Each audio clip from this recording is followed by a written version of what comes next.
So this subsection is very high yield from the examination point of view.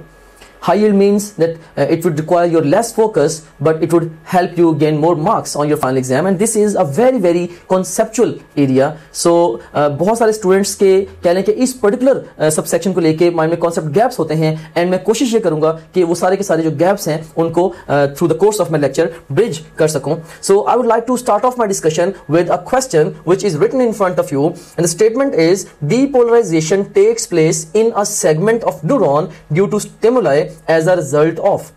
So neuron के किसी भी segment में जो depolarisation हो रही है वो क्यों हो रही है? A option is because of the sodium efflux, B is potassium efflux, C option is sodium influx, and D option is potassium influx. And the best response to this question is sodium influx. जो किसी भी neuronal segment के across depolarization हो रही है उसकी जो reason है that is the sodium influx.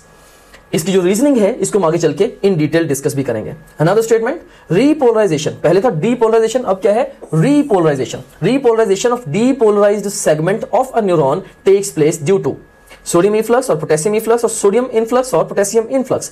So अब जो रीपोलराइजेशन होती है वो होती है because of the potassium efflux. ये नर्व इंपल्स में आयन मूवमेंट को लेके मोस्ट कॉमनली टेस्टेड 2 क्वेश्चन से, इसकी भी रीजनिंग को हम बाद में डिस्कस करते हैं. Another question, in case of nerve impulse conduction, active membrane potential exists after polarization, after repolarization, after depolarization या before depolarization. तो active membrane potential कब exist कर रहा होगा? जब depolarization हो चुकी होती है. So best response to this question is Charlie. Let's start off our discussion with the nerve impulse. इसके इंट्रोडक्शन की बात करते हैं. सादा तरीन अल्फाज में नर्व इंपल्स क्या है? It's a signal that is transmitted along the length of a nerve fibre. Nerve impulse वो सिग्नल है जो किसी नर्व फाइबर की लेंथ के लॉन्ग भेजा जा रहा है, या इसकी मोर प्रिसाइज डेफिनेशन क्या है? Wave of electrochemical changes which travels along the length of neuron. ये इलेक्ट्रोकेमिकल चेंजेस की एक वेव है जो किसी न्यूरॉन की लेंथ के अक्रॉस कहने के ट्रेवल करती है. सो नाम से ही जाहिर है सीन है ये इलेक्ट्रोकेमिकल चेंजेस की वेव है, राइट? यानी कि इसमें इलेक्ट्रिकल चेंजेस इन्वॉल्व होंगी which means movement of ions, and इसमें केमिकल चेंजेस भी इन्वॉल्व होंगी ऑफ कोर्स, यानी कि केमिकल से कहीं ना कहीं कुछ इन्वॉल्वमेंट होगी. So you seen here it involves chemical reactions and movement of ions across the cell membrane. And कभी कभार एग्जाम में नर्व इंपल्स को लेके या इसकी स्पीड को लेकर क्वेश्चन पूछ लिया जाता है. सो एक मेमोरी बेस्ड इंफॉर्मेशन है but high yield for exam कि नर्व इंपल्स की जो ट्रेवल करने की स्पीड है अक्रॉस अ न्यूरोनल फाइबर वो कितनी है? दैट इज 100 to 120 मीटर पर second. And then we have got the membrane potential. अब जो मेम्ब्रेन पोटेंशियल है ये क्या है? This is basically electrical potential that exist across the membrane. So अगर आप फर्ज करें कि अगर मे बी हमारे पास ये एक न्यूरॉन है, ये न्यूरोनल फाइबर्स हैं, मे बी हमारे पास ये डेंड्रॉन है और ये एक्सॉन है, ये इसकी सेल बॉडी है. अगर आप एक्सॉन का क्रॉस सेक्शन लें, इसको मैं यहां पे ड्रॉ करता हूं, तो ये सेल मेम्ब्रेन हमारे पास आ गई. तो अगर हम एक वोल्ट मीटर लें और उसके एक इलेक्ट्रोड को हम इनसाइड द सेल और एक को हम आउटसाइड द सेल प्लेस करें, अब जो वो डिफ्लेक्शन देगा वो क्या है? बेसिकली वो membrane potential. Basically that is the potential across that membrane. और वो क्यों होगा? Because of the distribution of different ions across the membrane. So electrical potential that exists across the membrane, इसको हम क्या कहते हैं? This is membrane potential. अब इससे पहले कि हम नर्व इंपल्स की निटी-ग्रिटी में जाएं, ये 2 और इंपॉर्टेंट फैक्ट्स हैं जिनको आप मेमोराइज कर लें कि रेस्टिंग मेम्ब्रेन पोटेंशियल कितना होता है? 0.07 वोल्ट, या ये -0.07 वोल्ट है या -70 मिली वोल्ट है, right? So be careful about units. एक तो ये माइनस में है, -0.07 वोल्ट और -70 मिली वोल्ट्स. और रेस्टिंग मेम्ब्रेन पोटेंशियल, ये पोटेंशियल कौन सा है? ये मेम्ब्रेन के अक्रॉस उस वक्त पोटेंशियल है जब जो न्यूरोनल फाइबर है वो इंपल्स को या नर्व इंपल्स को ट्रांसमिट नहीं कर रहा. जबकि एक्टिव मेम्ब्रेन पोटेंशियल कौन सा पोटेंशियल होता है? ये मेम्ब्रेन के अक्रॉस उस वक्त का पोटेंशियल होता है जब कोई भी पर्टिकुलर न्यूरोनल फाइबर वो उस वक्त एक्टिवली इंपल्स को या नर्व इंपल्स को ट्रांसमिट कर रहा होता है. और इसकी वैल्यू कितनी है? 0.05 वोल्ट, और ये प्लस में है या +50 मिली वोल्ट. सो ये जो वैल्यूज हैं they are high yield for your exam, and I want you to keep these values in your mind. So इस स्लाइड पे 3 इंपॉर्टेंट वैल्यूज हैं जो इम्तिहान के लिए अहम है. एक तो speed of nerve impulse 100 to 120 metre पर सेकेंड, फिर रेस्टिंग मेम्ब्रेन पोटेंशियल -0.07 वोल्ट और -70 मिली वोल्ट, फिर एक्टिव मेम्ब्रेन पोटेंशियल +0.05 वोल्ट और +50 millivolt. And now let's discuss the factors responsible for negative resting membrane potential जो कि -70 millivolt है, और positive active membrane potential जो कि हमने अभी देखा कि +50 मिलीवोल्ट तक हो सकता है, अप टू +50 मिलीवोल्ट। ओके, सो इसमें अब मैं इस ट्रेसिंग की मदद से आपको जो डिफरेंट फैक्टर्स हैं जो कि ये चेंजिंग मेम्ब्रेन पोटेंशियल के लिए रिस्पॉन्सिबल हैं वो एक्सप्लेन करूंगा। सो जस्ट इमेजिन कि ये जो मार्कर है ये एक न्यूरोनल फाइबर को रिप्रेजेंट कर रही है, राइट। और अगर मैं फर्स्ट करें कि इसका क्रॉस सेक्शन लेता हूं और वो क्रॉस सेक्शन में यहां पे ड्रॉ करता हूं, right. So here I have got this cell membrane. So यहां पे क्या आ गया हमारे पास, ये है cell membrane, right, and enclose in this cell membrane is the cytoplasm. Of course इस केस में, न्यूरोनल फाइबर के केस में अंदर क्या होगा, there would be the axoplasm. अब इसमें जो सारी की सारी गेम है जो नर्व इंपल्स की, ट्रांसमिशन की और रेस्टिंग और एक्टिव मेम्ब्रेन पोटेंशियल्स की, वो है एक तो आयन चैनल्स की डिस्ट्रीब्यूशन अक्रॉस मेम्ब्रेन पे मुनहसिर, एंड सेकेंडली आयंस की distribution across the membrane. So overall कह लें कि मेम्ब्रेन का पोटेंशियल क्या है, किसी भी पर्टिकुलर टाइम पे जो मेम्ब्रेन का पोटेंशियल क्या होगा वो इस बात पे डिपेंडेंट है कि उसकी मेम्ब्रेन के ऊपर कौन कौन सी चैनल्स प्रेजेंट हैं और मेम्ब्रेन के क्रॉस कौन कौन से आयंस डिस्ट्रीब्यूटेड हैं, और जो चैनल्स प्रेजेंट हैं वो उसमें से कौन सी ओपन और कौन सी क्लोज है। चलिए मैं इसको एक्सप्लेन करता हूं जरा डिटेल से। अब जस्ट इमेजिन करें कि हमारे पास जो सेल मेम्ब्रेन है, like here we have got this cell membrane of the neuronal fibre, इसके ऊपर हमारे पास जो चैनल्स हैं वो 3 तरह के हैं।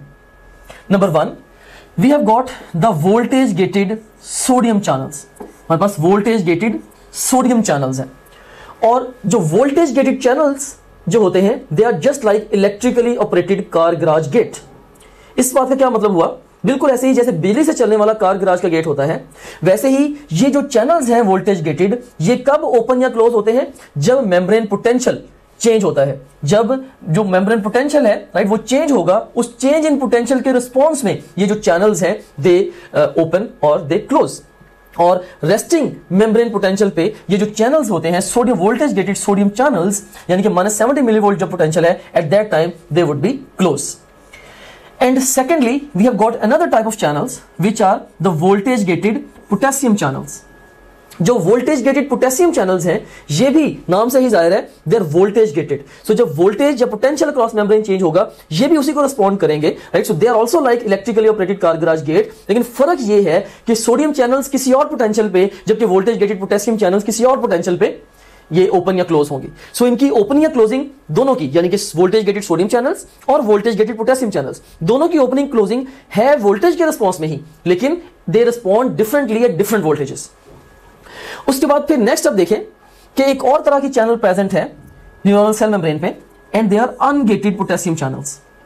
अब जो अनगेटेड पोटेशियम चैनल्स हैं, they are like hole in the fence in the backyard from where dog can always escape. And who is the dog here, potassium is the dog here. तो ये बिल्कुल ऐसे ही है जैसे घर के सहन में बैक साइड पे लाइक एक छोटा सा होल है जिसमें से आपका जो डॉग है वो हमेशा बाहर निकल जाता है। सो इसका मतलब ये हुआ कि जो अनगेटेड पोटेशियम चैनल्स हैं they are always open, they are always open.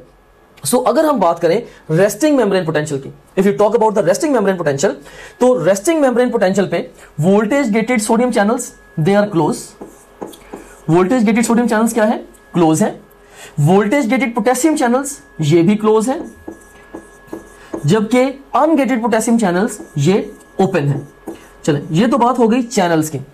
अब हम डिस्कस करते हैं जरा आयंस की डिस्ट्रीब्यूशन को भी। अब जरा गौर करें कि sodium is 10 times more concentrated outside than inside। या आप कह लें कि इंट्रासेलुलर फ्लूइड की निस्बत एक्स्ट्रासेलुलर फ्लूइड में या टिश्यू फ्लूइड में जो सोडियम आयन की कंसंट्रेशन है वो 10 गुना ज्यादा है, लेकिन ये सोडियम इस कंसंट्रेशन के बावजूद ये एंटर नहीं हो पा रहा, जस्ट बिकॉज कि जो चैनल जिसमें से सोडियम ने गुजर के जा रहे हैं दे आर क्लोज। एंड इसी तरह से जो पोटेशियम आयंस हैं they are 20 times more concentrated inside than outside। ये 20 times more concentrated है inside than outside, लेकिन ये इन गेटेड वोल्टेज गेटेड चैनल्स के जरिए पोटेशियम बाहर नहीं जा सकता, रीजन की चैनल्स क्लोज है। और इसके अलावा जो अनगेटेड पोटेशियम चैनल्स हैं ये हमेशा ओपन है। हाँ, ये जो पोटेशियम है, पोटेशियम की अनगेटेड चैनल्स के थ्रू थोड़ी थोड़ी लीकिंग चलती रहती है। ये लीकिंग थोड़ी थोड़ी इसलिए है क्योंकि जो अनगेटेड पोटेशियम चैनल्स हैं इनका जो नंबर है वो बहुत ही कम है। ये बहुत कम तादाद में होती है अनगेटेड पोटेशियम चैनल्स। एनीवेज, सो इसमें हमने देखा कि आयंस की डिस्ट्रीब्यूशन को देखा कि 10 times sodium more outside, 20 times potassium more inside. इसके अलावा सेल के अंदर ऑर्गेनिक एनाइंस होते हैं, for example proteins which are negatively charged. और इसके अलावा जो सोडियम पोटेशियम पंप है ये भी एक इलेक्ट्रोजेनिक पंप होता है। ये पंप भी क्या करता है, ये पंप 3 सोडियम को सेल के अंदर से बाहर निकालता है और 2 पोटेशियम को सेल के बाहर से अंदर लेके जाता है। So it renders net negativity inside. So अब ये कह लें कि जब ये न्यूरोनल फाइबर रेस्ट पे है, जब ये न्यूरोनल फाइबर रेस्ट पे है उस वक्त इसकी सोडियम चैनल्स क्लोज हैं, पोटेशियम चैनल्स क्लोज हैं, voltage gated potassium channels. Ungated potassium channels open हैं जहां से थोड़ा थोड़ा पोटेशियम लीक होता रहेगा और जब एक पॉजिटिव आयन सेल के अंदर से बाहर जाएगा it would tend to render negativity inside. और ऑर्गेनिक एनाइंस की सेल के अंदर प्रेजेंस में वजह से की प्रेजेंस से भी वजह बनती है नेगेटिविटी की। और इसके अलावा सोडियम पोटेशियम पंप ये भी एक और वजह बनती है सेल के अंदर नेगेटिविटी की, राइट? क्योंकि ये एक इलेक्ट्रोजेनिक पंप है, ये अंदर से ज्यादा पॉजिटिव को बाहर निकाल रहा है और बाहर से लेस पॉजिटिव आयंस को सेल्स के अंदर लेके आ रहा है। तो ये अंदर नेट नेगेटिविटी छोड़ रहा है। सो अगर आपसे ये पूछा जाए कि रेस्टिंग मेम्ब्रेन पोटेंशियल पे जो इनसाइड ऑफ द सेल है why this is more negative, and answer to this question is number 1 because of the potassium leaking, क्योंकि पॉजिटिव आयन अंदर से बाहर जा रहा है। Number 2 because of the presence of organic anions, and number 3 because of the activity of the sodium potassium pump. Okay, चलिए अब resting membrane potential पे हम डिफरेंट आयंस के ऊपर डिफरेंट फोर्सेस को जरा फोकस करते हैं। अब देखें कि रेस्टिंग मेम्ब्रेन पोटेंशियल पे सेल के अंदर पोटेंशियल कितना है, -70 millivolt. So basically resting membrane potential अगर हम कहते हैं -70 है या एक्टिव मेम्ब्रेन पोटेंशियल +50 है, बेसिकली ये जो पोटेंशियल होता है this is for all practical purposes inside the cell, ये सेल के अंदर का पोटेंशियल है। चले अब अगर -70 मिलीवोल्ट पोटेंशियल है तो बेसिकली अब इसके प्रेजेंस में होगा क्या, देखें सोडियम के ऊपर, सोडियम आयन के ऊपर इस वक्त 2 फोर्सेस काम कर रही हैं। कौन कौन सी?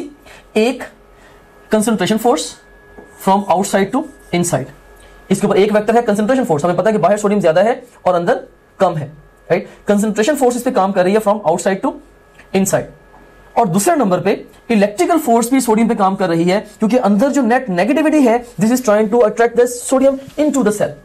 ये नेट नेगेटिविटी कोशिश कर रही है कि सोडियम सेल के अंदर आ जाए, but the sodium will never be able to make its way into the cell at resting state. Why so? Because the sodium channels they are close.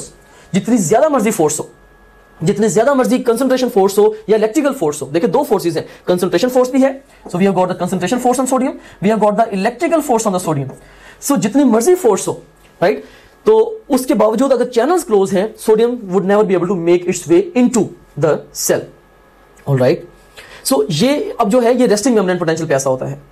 अब जब इंपल्स आएगी न्यूरॉनल फाइबर तक, मिसाल के तौर पे से हमारे पास ये एक मोटर न्यूरॉन है, राइट, मे बी हमारे पास एक मोटर न्यूरॉन है, राइट। सो मोटर न्यूरॉन तक मैसेज आया इंटर न्यूरॉन से सेल बॉडी डिपोलराइज हुई और इसके एक्सॉन के अलोंग जो है वो जब इंपल्स आएगी तो जब वोल्टेज चेंज होगा किसी भी न्यूरोनल सेगमेंट के अक्रॉस, so वोल्टेज जब चेंज होगा, so this change in voltage would act as a stimulus for the opening of the sodium channels. So ये जो सोडियम चैनल्स हैं जो प्रीवियसली क्लोज थी अब ये हो जाएंगी ओपन। और हमें पता है कि सोडियम के ऊपर बहुत बड़ी फोर्स ऑलरेडी एग्जिस्ट कर रही है, रादर फोर्सेस एग्जिस्ट कर रही हैं, the electrical force as well as the concentration force. So इन दोनों फोर्सेस की वजह से क्या होगा, sodium would rush into the cell through these channels. And जब एक पॉजिटिव आयन सेल के बाहर से सेल के अंदर आएगा, अंदर पहले नेगेटिविटी है, ये नेगेटिविटी पहले लेस नेगेटिव हो जाएगी, लाइक -70 से अब जो मेम्ब्रेन पोटेंशियल है ग्रेजुअली -60, -50, 40, 30, 20, 10 जीरो पे आ जाएगा 1। और उसके बाद फिर मजीद अगर सोडियम इन्फ्लक्स जारी रहेगा तो अल्टीमेटली यू सीन हियर कि ये प्लस में चला जाएगा, like +10, 20, 30, 40, so it will move up to +50 millivolt. जो मेम्ब्रेन पोटेंशियल है अब ये +50 मिलीवोल्ट पे चला जाएगा। ऑलराइट, सो इस पॉइंट पे जाके +50 मिलीवोल्ट पे जाके आप कह सकते हैं कि सोडियम का इक्विलिब्रियम एस्टैब्लिश हो जाता है।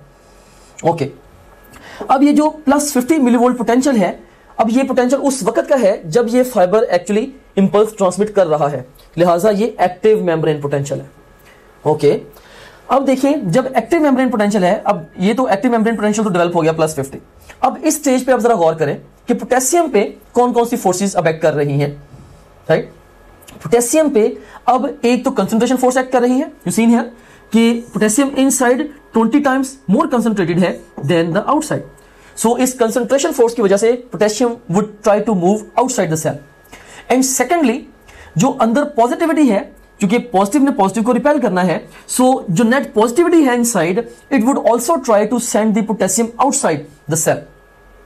सो इसका मतलब यह हुआ कि अगर पोटेशियम चैनल्स ओपन हो जाएं तो potassium would move out of the cell very rapidly, right. So पहले हमने देखा था जब सोडियम चैनल्स ओपन हुए तो सोडियम चैनल्स का इन्फ्लक्स की वजह से अंदर जो मेम्ब्रेन पोटेंशियल है वो हो गया था +50, और इसको हमने बोला था दिस इज डीपोलराइजेशन, क्योंकि पहले ओवरऑल कह लें कि -70 से 0 तक आया, फिर 0 से +50 तक चला गया, तो ये क्या है बेसिकली, ये डीपोलराइजेशन है। मेम्ब्रेन पोटेंशियल की बात कर रहा हूं, दिस इज डीपोलराइजेशन।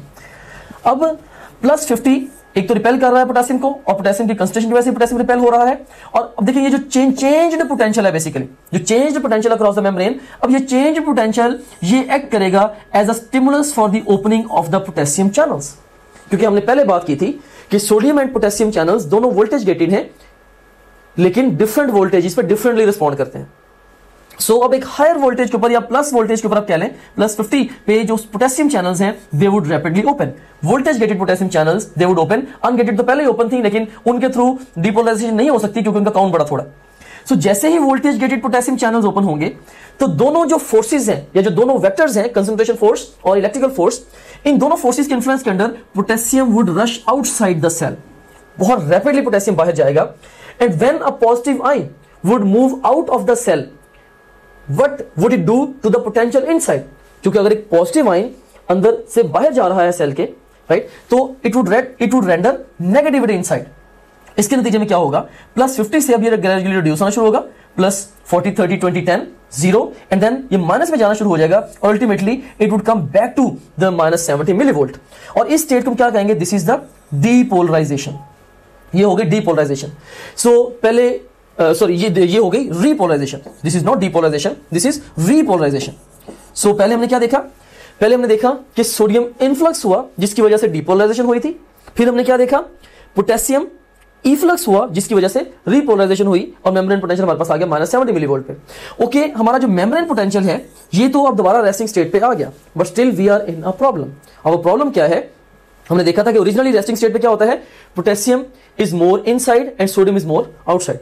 इस वक्त क्या हो चुका है, पोटेशियम, काफी सारा पोटेशियम सेल के बाहर जा चुका है और काफी सारा सोडियम सेल के अंदर आ चुका है। एंड अगर हम ये चाहते हैं कि ये जो नर्व फाइबर है ये नेक्स्ट इंपल्स को भी ट्रांसमिट करे, हमें ओरिजिनल आयन डिस्ट्रीब्यूशन को रिप्लेनिश करना पड़ेगा, और उसके लिए रोल प्ले करेगा सोडियम पोटेशियम पंप, जो कि एटीपी को यूज करते हुए सोडियम को सेल के अंदर से उठा के वापस बाहर भेजेगा और पोटेशियम को सेल के बाहर से उठा के सेल के अंदर भेजेगा। होगा ये इलेक्ट्रोजेनिक ही, सो अल्टीमेटली जो आयन डिस्ट्रीब्यूशन है वो भी रिप्लेनिश हो जाएगी। सो यहां से हमने 3 हाई यील्ड फैक्ट्स को ग्रैब किया। Number 1, which ion movement is responsible for depolarization? Answer to this question is sodium influx. And which ion movement is responsible for repolarization? Answer to this question is potassium efflux. And who is responsible for replenishing the original ion distribution across the membrane? Answer is sodium potassium pump. ये 3 highest yield facts हैं जो कि exam में पूछे जा सकते हैं। इसके अलावा मेम्ब्रेन पोटेंशियल्स के बारे में भी पूछा जा सकता है। सो जब एक्टिव मेम्ब्रेन पोटेंशियल है तो एक्टिव मेम्ब्रेन पोटेंशियल कितना है हमारा, +50, और रेस्टिंग मेम्ब्रेन पोटेंशियल कितना है, -70, right. So this is about the nerve impulse. So हमने देखा कि किस तरह से डीपोलराइजेशन और रीपोलराइजेशन के जरिए से और इलेक्ट्रोकेमिकल चेंजेस के जरिए से जो इंपल्स है वो नर्व के लॉन्ग ट्रेवल करती है। सो इसमें हमने देखा कि वंस अगेन मैं सम अप करता चलूं कि जो न्यूरोनल मेम्ब्रेन है इसके ऊपर 3 तरह के चैनल्स हैं, voltage gated sodium channels, potassium channels और अनगेटेड चैनल्स। पोटेशियम चैनल्स 2 तरह के हैं, एक वोल्टेज गेटेड और एक अनगेटेड। अनगेटेड का नंबर बहुत कम है। और रेस्टिंग स्टेट पे जो पोटेशियम लीकिंग, ऑर्गेनिक एनाइंस और इलेक्ट्रोजेनिक पंप या सोडियम पोटेशियम पंप की एक्टिविटी, इन सब की एक्टिविटीज की वजह से मेम्ब्रेन पोटेंशियल -70 है। और हमने ये भी डिस्कस किया कि रेस्टिंग स्टेट पे सोडियम 10 टाइम्स मोर है आउटसाइड एंड पोटेशियम 20 टाइम्स मोर है इनसाइड। ऑलराइट, सो जब इंपल्स आएगी किसी भी फाइबर के क्लोज ये इंपल्स आएगी, राइट, सो इस मेम्ब्रेन के क्रॉस कह लें कि जब डिपोलराइजेशन की वेव आएगी, सो ये जो लिटिल चेंज इन वोल्टेज है it would cause the opening of the sodium channels, जिसकी वजह से इलेक्ट्रिकल फोर्स और कंसंट्रेशन फोर्स की वजह से sodium would move into the cell और it would result into depolarization और मेम्ब्रेन पोटेंशियल हो जाएगा +50। और फिर जो चेंज्ड पोटेंशियल है, अब ये changed potential voltage gated potassium channels को ओपन करेगा and potassium would move out of the cell under influence of the electrical force as well as the concentration force and ultimately positive ions यानी कि potassium के बाहर जाने की वजह से सेल के अंदर क्या हो जाएगी, नेगेटिविटी और membrane potential would come back to -70 millivolt जो कि रेस्टिंग मेम्ब्रेन पोटेंशियल है। और फिर ओरिजिनल आयन डिस्ट्रीब्यूशन उसको रिप्लेनिश किया जाएगा cross the membrane with the help of sodium potassium pump. So once again, sodium influx, depolarization, potassium efflux, repolarization, and replenishing the original ion distribution across the membrane, across the neuronal membrane. This is because of the sodium potassium pump.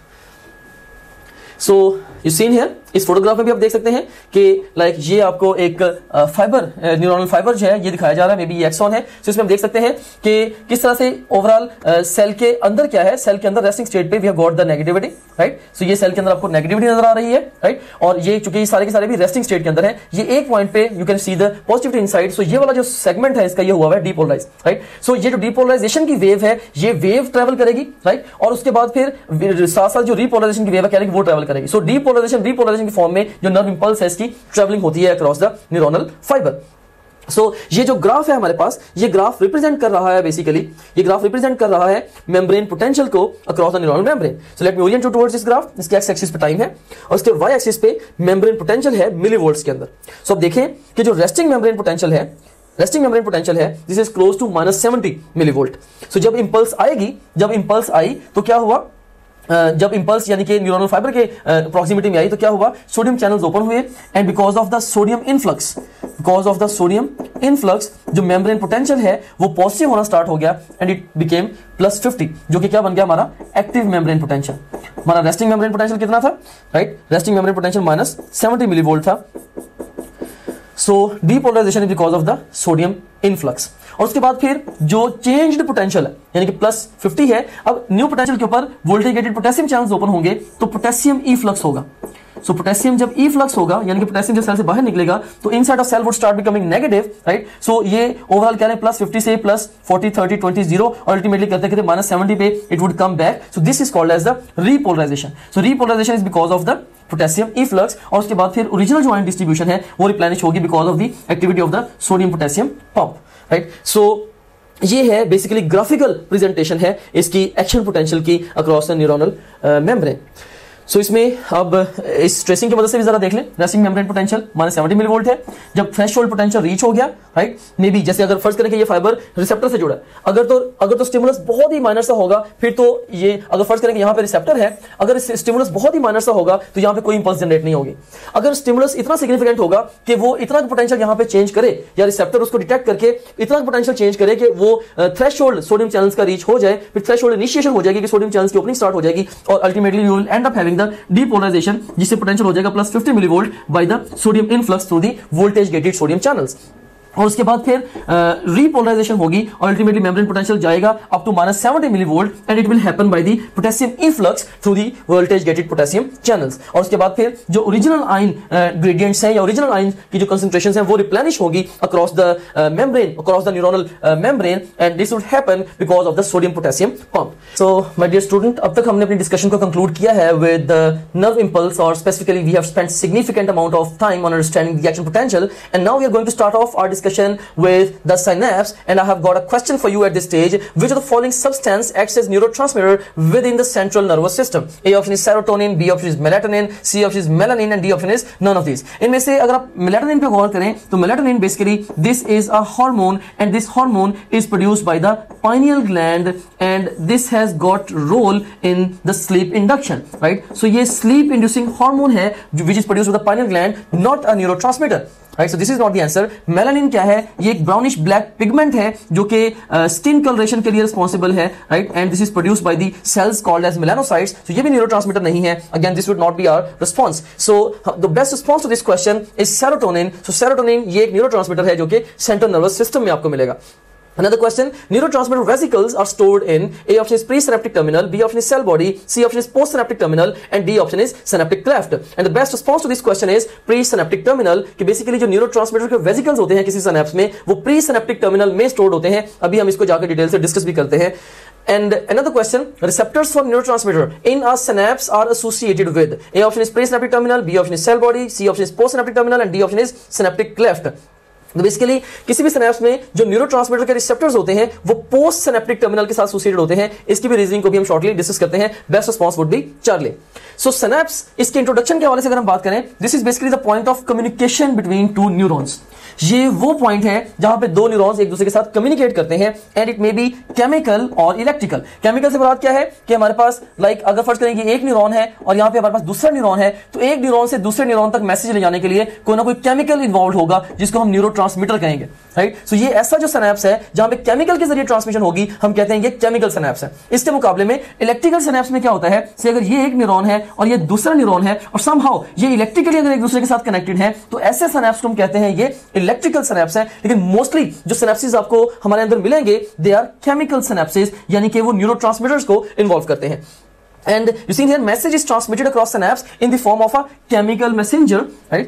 जिसको हम क्या बोल रहे हैं, neurotransmitters. Right. Chemical messengers या neurotransmitters की शक्ल में जो मैसेज है वो एक न्यूरॉन से दूसरे न्यूरॉन तक मोस्टली भेजा जाता है, क्योंकि मोस्ट कॉमन हमारे जो सिनेप्सिस है वो हमने पहले बात की वो केमिकल सिनेप्सिस है. फॉर एग्जाम्पल द एसिटिलकोलिन जो कि मेन न्यूरोट्रांसमीटर है पेरिफेरल नर्वस सिस्टम का. सो एग्जाम अगर आपसे क्वेश्चन ये पूछता है कि पेरिफेरल नर्वस सिस्टम का मेन न्यूरोट्रांसमीटर कौन सा है, best response to this question is acetylcholine. इस तरह से एड्रेनालिन जिसको हम एपिनेफ्रिन भी कहते हैं, नॉन एड्रेनालिन जिसको हम नॉन एपिनेफ्रिन भी कहते हैं. और right. So you seen here ये नॉन एपिनेफ्रिन यहां पे लिखा है, तो बेसिकली ये नॉन एड्रेनालिन भी आप इसको कह सकते हैं, नॉन एड्रेनालिन और नॉन एपिनेफ्रिन. और इसके अलावा सेरोटोनिन और डोपामीन, तो ये भी क्या है, ये सारी की सारी एग्जांपल्स हैं किसकी, न्यूरोट्रांसमीटर्स की एग्जांपल्स हैं. बट मेजर जो न्यूरोट्रांसमीटर है जो आपके एग्जाम के लिए भी इंपॉर्टेंट है पेरिफेरल नर्वस सिस्टम का, that is the acetylcholine. Alright. So this was introduction of the synapse. अब हम सिनेप्स के स्ट्रक्चर पे जरा बात करते हैं. तो late me orient you towards this photograph. आप देख सकते हैं, जस्ट इमेजिन करें कि ये जो है ये एक एक्सॉन का टर्मिनल है. राइट. सो ये वाला जो सेगमेंट है ये एक एक्सॉन का टर्मिनल है. राइट. और ये जो स्वोलन टिप है एक्सॉन टर्मिनल की, इसको हम बोलते हैं कि ये क्या है, this is the synaptic knob. अब इस सिनेप्टिक नॉब में आप देख सकते हैं कि बहुत सारे डिफरेंट ये वेसिकल्स हैं और इन वेसिकल्स के अंदर न्यूरोट्रांसमीटर है. So synaptic vesicles containing neurotransmitter molecules they are actually stored in the synaptic knob. Right. So ये जो ओवरऑल ये जो पूरे का पूरा है हम इसको सिनेप्टिक नॉब भी कह रहे हैं और हम इस पूरे टर्मिनल को हम प्री सिनेप्टिक टर्मिनल भी कह रहे हैं. और उसके बाद फिर here we have got another neuron, maybe ये डेंड्रॉन है सेकंड न्यूरॉन का. राइट. तो फर्स्ट न्यूरॉन है, ये सेकंड न्यूरॉन है सिनेप्स का, और इन दोनों के दरमियान में ये जो गैप है, ये जो गैप आपको नजर आ रहा है, इसको बोलते हैं this is the synaptic cleft. So synaptic cleft क्या है, this is gap present between the presynaptic terminal and the postsynaptic terminal, जो कि यहां पे हमारे पास ये पोस्टसिनेप्टिक टर्मिनल है. और ये जो मेम्ब्रेन है इसको प्रीसिनेप्टिक मेम्ब्रेन कहेंगे, जो कि प्रीसिनेप्टिक टर्मिनल के साथ एसोसिएटेड है, जबकि जो पोस्टसिनेप्टिक टर्मिनल के साथ जो एसोसिएटेड मेम्ब्रेन है इसको पोस्टसिनेप्टिक मेम्ब्रेन कहेंगे. सो जो न्यूरोट्रांसमीटर्स हैं वो प्रीसिनेप्टिक टर्मिनल में स्टोर्ड है, जबकि इन्हीं न्यूरोट्रांसमीटर्स के जो रिसेप्टर्स होते हैं वो पोस्टसिनेप्टिक मेम्ब्रेन के ऊपर होते हैं. सो अल्टीमेटली जब इंपल्स यहां पे आती है, यानी कि प्रीसिनेप्टिक टर्मिनल पे जब एक्शन पोटेंशियल आता है, तो उस एक्शन पोटेंशियल की वजह से समहाउ कैल्शियम चैनल्स ओपन होते हैं जो कि प्रीसिनेप्टिक टर्मिनल पे प्रेजेंट है, which cause the fusion of the neurotransmitter containing vesicles with presynaptic membrane, जिससे सिनेप्टिक क्लेफ्ट में न्यूरोट्रांसमीटर रिलीज होता है, जिसके नतीजे में अल्टीमेटली जो न्यूरोट्रांसमीटर है वो बाइंड करता है with the receptors on the postsynaptic membrane, और उन रिसेप्टर्स के साथ बाइंड करने की वजह से या न्यूरोट्रांसमीटर के पोस्टसिनेप्टिक मेम्ब्रेन पे प्रेजेंट रिसेप्टर्स पे बाइंड करने की वजह से पोस्टसिनेप्टिक मेम्ब्रेन में भी पोटेंशियल जो है वो चेंज हो सकता है. सो इस तरह से एक सिनेप्स के अक्रॉस जो वो ट्रांसमिशन होती है. आप देख भी सकते हैं कि किस तरह से जब ये सिनेप्टिक वेसिकल्स हैं जब ये फ्यूज किए विद द प्रीसिनेप्टिक मेम्ब्रेन, तो न्यूरोट्रांसमीटर ये रिलीज होकर आ गया इनटू द सिनेप्टिक क्लेफ्ट, जहां से उसने पोस्ट सिनेप्टिक मेम्ब्रेन के रिसेप्टर्स के साथ बाइंड करके हमें आगे फर्दर रिस्पांस दिया. सो transmission across the chemical synapse इस फोटोग्राफ के जरिए इसको बहुत क्लियरली हम देख सकते हैं. सो यू सीन हियर हमारे पास ये आ गया है जी presynaptic terminal. So this is the presynaptic terminal, ये सारे के सारा जो है ये प्रीसिनेप्टिक टर्मिनल है. राइट. और प्रीसिनेप्टिक टर्मिनल में यहां पे आप देख सकते हैं डिफरेंट वेसिकल्स हैं कंटेनिंग द न्यूरोट्रांसमीटर, और इसके ऊपर ये वोल्टेज गेटेड सोडियम चैनल्स भी प्रेजेंट है प्रीसिनेप्टिक टर्मिनल पे. और यहां पे हमारे पास ये पोस्टसिनेप्टिक टर्मिनल है, और पोस्टसिनेप्टिक टर्मिनल की ये जो मेम्ब्रेन है जिसको हम कह रहे हैं पोस्टसिनेप्टिक मेम्ब्रेन, इसके ऊपर आपको ये डिफरेंट रिसेप्टर्स भी नजर आएंगे. You seen here you have got different receptors here. So यहां पे आपके पास रिसेप्टर्स है पोस्टसिनेप्टिक मेम्ब्रेन के ऊपर. Right. You have got the receptors there.